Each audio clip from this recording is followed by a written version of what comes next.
বিজ্ঞ উলামায়ে কেরাম বলেছেন, তুমি যদি আল্লাহর নৈকট্যশীল হতে চাও, আল্লাহর নৈকট্যশীল বান্দা হতে চাও, তাহলে 4টি কাজ শেষ না করে কখনোই রাতে ঘুমাবে না। প্রথম কাজ, কারো সাথে ঝগড়া বিবাদ চলছে, এই ঝগড়া বিবাদের মীমাংসা না করে রাতে ঘুমাতে যাবে না। কারণ তোমার মৃত্যুর ব্যাপারে তো কোনো গ্যারান্টি নেই।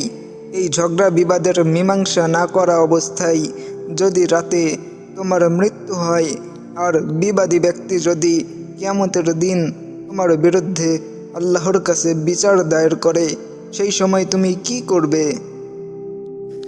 দ্বিতীয় কাজ, কোনো ফরজ কাজ বাকি রেখে রাতে ঘুমাবে না।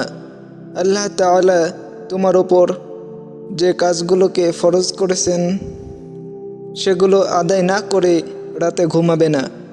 মনে করো এশার, মাগরিবের নামাজ, এগুলো এক একটা ফরজ বিধান। তুমি এশার নামাজ না পড়ে রাতে ঘুমিয়ে পড়লে আর রাতে তোমার মৃত্যু হলো, তুমি এই ফরজ বিধানের ব্যাপারে আল্লাহর কাছে কি জবাব দেবে?